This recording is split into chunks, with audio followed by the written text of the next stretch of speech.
बिस्मिल्लाहिर्रहमानिर्रहीम। अनगिनत दुरूद व सलाम नबी आखिर मोहम्मद मुस्तफ़ा सल्लल्लाहु अलैहि वसल्लम और उनकी आल पर। पावर कॉरिडोर सीरीज़ की नई वीडियो के साथ शहजाद अनवर फारूकी एक मरतबा फिर आपके सामने हाजिर।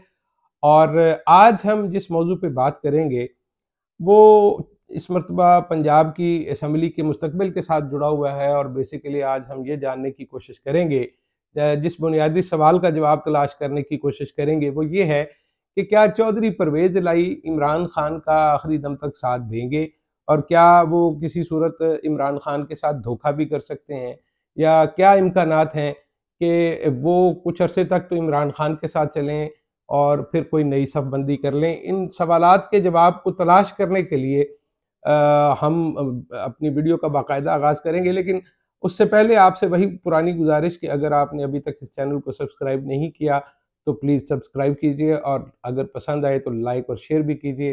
कमेंट्स में आप अपने सवालात भेज सकते हैं। अभी कुछ सवालात हैं ज़रूर, लेकिन वो अभी इतने नहीं हैं कि उनके जवाबात के लिए वीडियो का अलहदा से इंतज़ाम किया जाए। तो ख़वातीन व हज़रात, जो चौधरी साहिबान की सियासत है, या मुस्लिम लीग काफ हम जिस ताकतवर सियासी शख्सियात के इज्तिमा को कहते हैं, उसको उसके हवाले से तजिया करने के लिए हमें इस जमात की साख्त को समझना होगा कि ये जमात एक्चुअली है क्या, इसका माजी क्या है। और जैसे कि तजिए का एक बुनियादी असूल है कि आप माजी को जानकर ही मुस्तकबिल के बारे में बेहतर तजिया या पेश गोई कर सकते हैं। तो मुस्लिम लीग काफ का आगाज़ जो है वो ज़ाहिर है कि चौधरी साहिबान जो हैं वो तो चौधरी परवेज़ इलाही और चौधरी शुजात हुसैन, वो तो 80 की दहाई से हम सब लोग उनको देखते चले आ रहे हैं। लेकिन इस ख़ानदान का सियासत में जो असर व रसूख है वो नया नहीं है। इनके ख़ानदान की जो शुरुआत है सियासत में, वो चौधरी ज़हूर इलाही शहीद के ज़माने से शुरू होती हैं। चौधरी ज़हूर इलाही, चूँकि मैं अपने बुनियादी इलाके से मुतल्लिक कुछ मालूमात रखता हूँ, तो चौधरी ज़हूर इलाही जो हैं वो ज़िला साहिवाल में फुट कांस्टेबल थे। उसके बाद उन्होंने कुछ अरसा हौजरी का काम किया, फिर वो अपने भाई के साथ किसी कारोबार में आए, और फिर उसके बाद जो है वो देखते ही देखते बड़े बिजनेसमैनों में शुमार होने लगे। उनका साथ जो है वो अयूब खान से शुरू हुआ। उन्होंने नवाब ऑफ कालाबाग और जुल्फ़िकार अली भुट्टो जैसे जो ताकतवर लोग थे और हुक्मरानी में थे, उनकी मुखालफतों का सामना किया। उनको कैदें काटनी पड़ी, उनको अपनी जायदाद से भी हाथ धोना पड़ा, एक वक्त आया। लेकिन उन्होंने इन सब मुसीबतों का सामना किया, और उसके बाद वो अपनी एक जगह मनवाने में कामयाब हो गए। लेकिन इसी दौरान उनको कत्ल कर दिया गया, और उस कत्ल का इल्ज़ाम जो है वो जुल्फ़िकार अली भुट्टो के बेटे की बनाई हुई तंजीम अल जुल्फ़िकार के सर आया, जिससे पहली एक मुखासमत जो है उसकी लकीर खींची पीपल्स पार्टी और चौधरी ख़ानदानों के दरमियान में। और इस खून ने आगे चल के मज़ीद मुखासमत का रंग धारा, या इसमें इसमें मज़ीद गहराई पैदा हुई। क्योंकि जब मोहतरमा बेनज़ीर भुट्टो पाकिस्तान आई 2007 में, तो उन्होंने अपने कत्ल से पहले, अपनी शहादत से पहले उन्होंने एक ख़त लिखवा रखा था, जिसमें उन्होंने चौधरी परवेज़ इलाही को नामज़द मुल्ज़मान में शामिल कर रखा था। तो ये एक हिस्ट्री है। उसके बाद मोहतरमा बेनज़ीर भुट्टो भी नहीं रहीं। तो ये 2 कत्ल हैं। और उसके बाद वो ज़माना भी चश्मे फ़लक ने देखा कि जिसमें चौधरी परवेज़ इलाही आसिफ़ अली ज़रदारी साहब के साथ शाना बशाना चले और उनकी हुकूमत का एक अहम हिस्सा रहे। इसी तरह से चौधरी परवेज़ इलाही जो हैं, उनके साथ एक वादा खिलाफ़ी हुई, बल्कि वो चौधरी बिरादरान के साथ ही वादा खिलाफ़ी कह लीजिए कि जिस वक़्त मंजूर वट्टू का मुकाबला करने के लिए चौधरी परवेज़ इलाही को आगे किया गया, तो उनके साथ ये वादा किया गया था कि वो अगले वज़ीर आला होंगे, लेकिन वो बारी उनकी कभी नहीं आई और उनको स्पीकरशिप से आगे नहीं बढ़ने दिया गया। और मुस्लिम लीग नून के साथ जो ताल्लुक़ था मियाँ नवाज़ शरीफ के साथ चौधरी बिरादरान का, वो एक तरह से आप कह लीजिए कि धोखे और दगाबाजी के नाम पर ख़त्म हुआ। यानी ये कोई अच्छा इख्तिताम नहीं था, जिसके बाद लगता ये है कि अब उनके दरमियान वो एतबार कभी भी कायम नहीं हो सकता। और आपने देखा होगा चौधरी परवेज़ इलाही और चौधरी मुनस इलाही, जो कि वारिस हैं चौधरी परवेज़ इलाही के, वो गाहे इसका ज़िक्र भी करते रहते हैं कि किस तरह से उनके साथ माजी में दगाबाजी हुई, किस तरह से उनके साथ धोखाबाजी हुई, और उनके साथ वादा करके वादा वफा नहीं किया गया, वादा खिलाफी हुई। अब इस बात को समझ लेने के बाद कि चौधरी बरादरान का पाकिस्तान की इस्टेब्लिशमेंट के साथ ताल्लुक बहुत पुराना है। ये जो जनरल बाजवा का नाम आता है इसमें कि उन्होंने पैगाम दिया कि इमरान खान के साथ चले जाओ, इसको आप एक लम्हे के लिए तस्लीम भी कर लें, क्योंकि अब हम बात कर रहे हैं अप्रैल 2022 के होने वाले वाक़यात से मुतल्लिक, और इनसे जुड़े हुए वाक़यात को समझने के बाद हम ये समझ सकेंगे कि मुस्लिम लीग काफ या चौधरी परवेज इलाही और चौधरी शुजात के पास ऑप्शंस क्या हैं सियासी, और वो किस तरह से उनको रूबामल ला सकते हैं। तो अब ये हम अगर अप्रैल 2022 के वाक़यात का देखें तो चौधरी जो परवेज इलाही की तरफ से और मुनिस इलाही की तरफ से कहा गया है कि जनरल बाजवा ने उन्हें कहा था कि वो इमरान खान के साथ खड़े हो जाएं, और वो उसके बाद वो खड़े हुए। कुछ लोग ये भी कहते हैं कि उन्हें किसी और तरफ से कॉल आई थी, वापडा हाउस में उस वक़्त के तैनात कोई बड़े आदमी थे जिन्होंने उन्हें इस्टेब्लिशमेंट का पैगाम पहुँचाया था। तो इस्टेब्लिशमेंट के साथ तो अयूब खान और जनरल ज़िया, फिर जनरल मुशर्रफ और फिर जनरल बाजवा तक वो हमेशा जो भी हुक्मरान आते रहे हैं वो उनकी आँख का तारा रहे हैं और अपनी अहमियत वो मनवाते रहे हैं। इसीलिए चौधरी ज़हूर इलाही को इस सफ़र में मुश्किलात का सामना भी करना पड़ा, लेकिन इन मुश्किलात के बावजूद उन्होंने अपनी एक ऐसी हैसियत कायम कर ली कि जिनको नज़रअंदाज नहीं किया जा सकता था। इसी तरह से चौधरी ख़ानदान ने पंजाब के मुख्तलिफ अज़ला में अपनी रिश्तेदारियों का एक सिलसिला बनाया और उसके ज़रिए भी अपनी सियासी ताकत को बढ़ाया। बहुत सारे अहम अज़ला जो हैं जिनमें मुल्तान है, अटक है, इसी तरह से चकवाल में उनकी रिश्तेदारियाँ मौजूद हैं।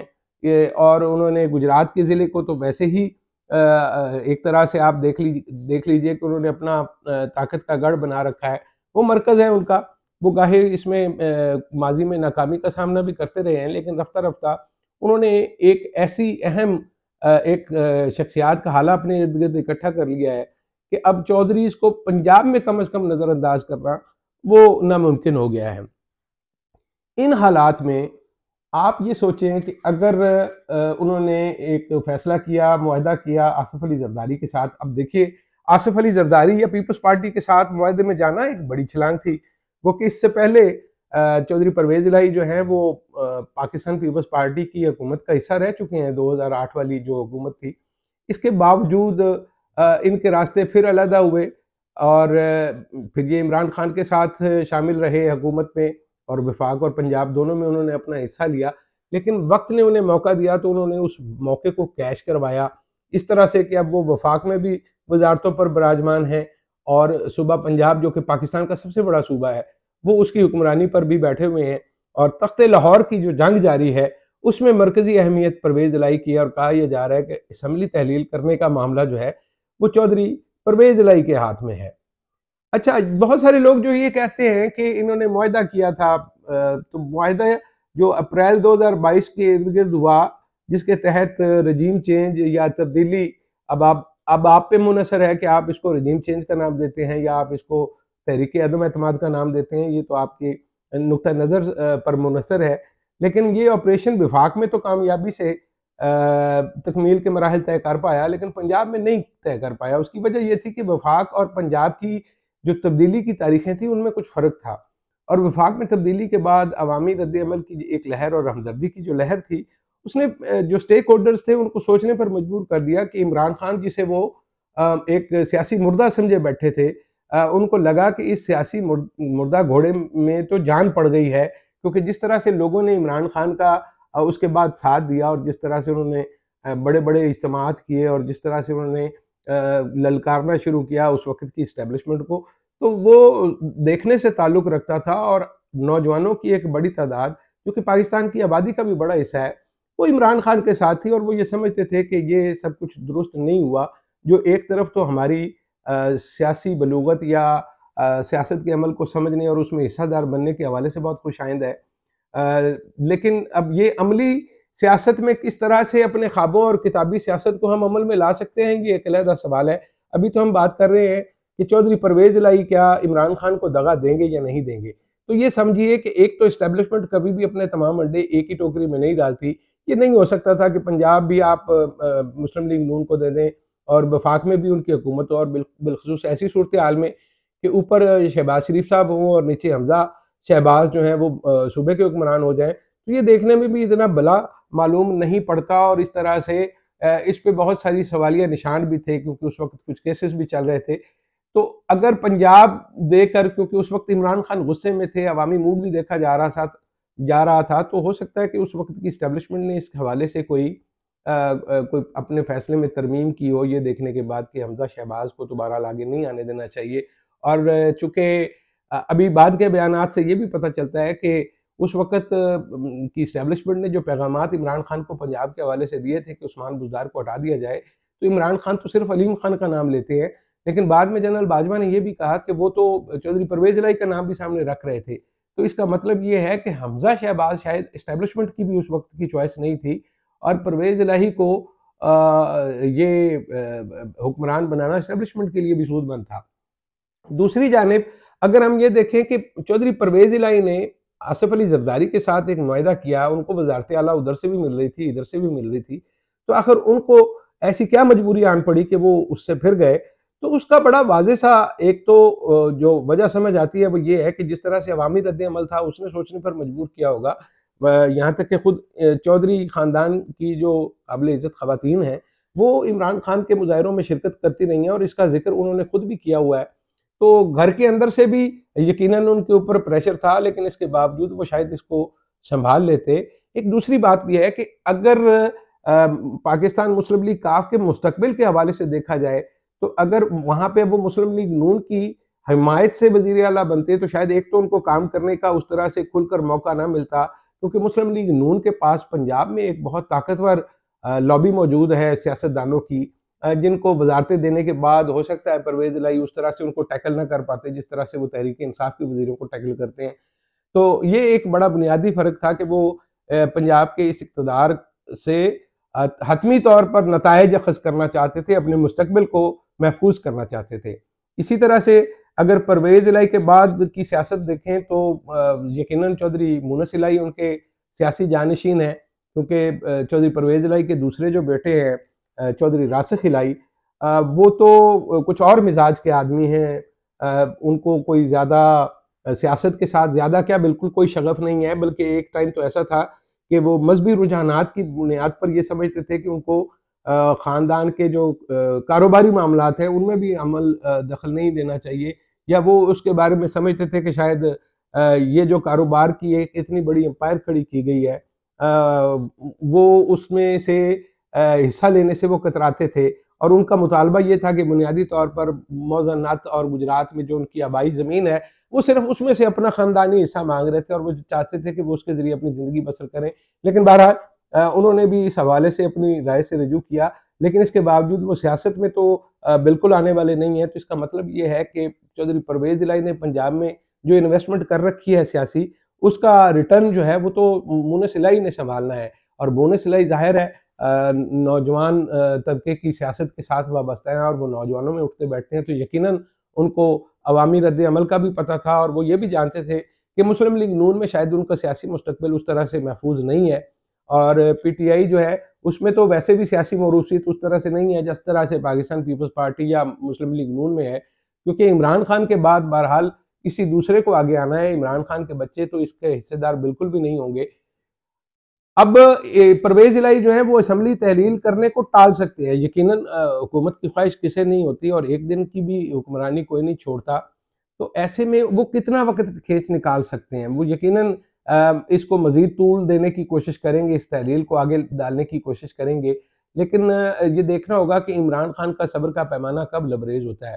क्योंकि एक वक़्त आएगा जब वो चिढ़ जाएँगे इस बात से, और फिर उनके मिजाज के पेश नज़र ये पेशगोई करना बड़ा आसान है कि वो केपीके की असेंबली तोड़ने के साथ साथ पंजाब से अपने अरकान असेंबली को मुस्ताफ़ी होने के लिए कह सकते हैं, जिसका मतलब ये है कि चौधरी परवेज़ इलाही जो है वो पाकिस्तान तहरीक इंसाफ की हिमायत से महरूम हो जाएंगे। और उनसे महरूमी, और अगरचे उसमें कहा जाता है कि शायद जो पीटीआई के लोग हैं वो सारे के सारे इस्तीफ़ा ना दें, वो भले ना दें, लेकिन वो इतनी बड़ी तादाद ज़रूर होगी कि ईवान में अक्सरियत जो है वो परवेज़ इलाही खो देंगे, और उसके बाद उनका सियासी मुस्तकबिल सरासर मुस्लिम लीग नून के हाथों में होगा। और मुस्लिम लीग नून को उस वक़्त कोई मजबूरी नहीं होगी कि वो चौधरी परवेज़ इलाही को बतौर वज़ीर आला बरकरार रखे। तो ऐसे में या तो उनको इमरान खान की बात मानकर असेंबली तहलील करनी होगी, लेकिन एक दूसरी ऑप्शन भी है, और ख़वातीन व हज़रात वो बड़ी दिलचस्प ऑप्शन है कि मोने सिलाई अगर पाकिस्तान पीपल्स पार्टी के साथ मिलकर सियासत करने का फैसला करते हैं, परवेज़ इलाही ज़ाहिर है कि अब अपनी इनिंग्स के इख्तिताम पर है और वो चाहेंगे कि वो अपने बेटे को अपनी ज़िंदगी में ही किसी तरह से आगे कर दें। तो अगर मोने सिलाई पाकिस्तान पीपल्स पार्टी या पीटीआई को ज्वाइन करें, अब यही मुकाबला है कि वो किस में शमूलियत करते हैं, या वो मुस्लिम लीग काफ को बरकरार रखने की एक आखिरी कोशिश करेंगे, क्योंकि पाकिस्तान मुस्लिम लीग काफ जिस तरह से 2002 के इलेक्शंस में जिस तादाद में आई थी, 2008 में वो तादाद कम हो गई, 13 में उससे कम हो गई और उसके बाद आपने 18 में देखा तो तादाद कम होती जा रही है, जिसका मतलब ये है कि इस सियासी जमात का मुस्तकबिल उस तरह से कोई ख़ास नज़र नहीं आता। मोने सिलाई पीटीआई में जा सकते हैं, यकीनन जा सकते हैं, लेकिन क्या वो एक बड़ा सरप्राइज़ भी दे सकते हैं कि वो पाकिस्तान पीपल्स पार्टी में चले जाएँ? चूँकि पाकिस्तान पीपल्स पार्टी में भी बहुत सियासी गुंजाइश मौजूद है, वो वहाँ से भी पंजाब की सियासत कर सकते हैं, क्योंकि वफाक में तो वहाँ पे भी गुंजाइश नहीं है।